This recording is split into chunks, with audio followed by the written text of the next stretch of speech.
Lundi 21h, Salah est attendu à Cardiff après un transfert qui a provoqué de l'émoi dans le vestiaire nantais, dont une profonde colère de l'entraîneur Vahid Halilhodžić. Seulement l'avion transportant l'Argentin n'est jamais arrivé au pays des Galles. L'appareil de tourisme perd contact sans une explication plausible avec la tour de contrôle. Emiliano Sala et quelques passagers sont déclarés disparus. Les recherches entamées depuis lundi n'ont rien donné. L'avion transportant le joueur du FC Nantes demeure introuvable. Est quasiment hors du radar, impossible d'établir le lien avec l'appareil. Sa dernière position connue, il serait au-dessus de la mer entre Nantes et Cardiff. Mardi, John Fitzgerald, chargé des opérations, annonce sur Twitter qu'il est peu probable que Emiliano Sala et les autres passagers soient encore en vie. Personnellement, je ne parle que pour moi, je ne pense pas qu'il y ait la moindre chance qu'il soit encore vivant à l'heure actuelle.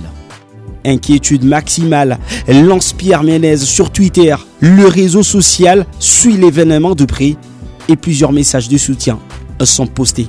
Les tweetos envoient de la fort aux proches du joueur, attaquant du RC Strasbourg-Alsace, Anthony Gonzalez, avant la conférence de presse.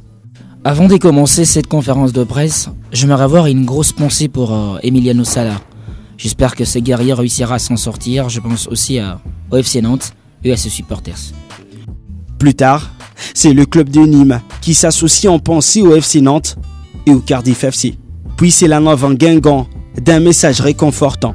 5 avions et 2 bateaux de sauvetage ont parcouru plus de 2500 km. Aucune trace de l'avion d'Emiliano Sala. Les recherches se poursuivent. En Angleterre, Sky Sport ne donne aucune suite satisfaisante. Les doutes s'installent et la France tombe dans l'incertitude. À la confirmation de son départ, Fabien Lévesque était présent lors de la dernière d'Emiliano Sala dans le vestiaire des jaunes. La disparition de l'avion dans lequel Emiliano Sala s'est trouvé, c'est un conte des faits qui se transforme en drame. C'est difficile aujourd'hui de parler du football. Personnellement, je suis affecté. Nicolas Pallois est le dernier à avoir vu Emiliano après l'avoir déposé à l'aéroport en fin d'après-midi lundi. L'Argentin était censé se poser à Cardiff à 21h. Emiliano Sala était passé dire au revoir une dernière fois hier à la Jonelière. Pas envie d'y croire, mais c'est terrible.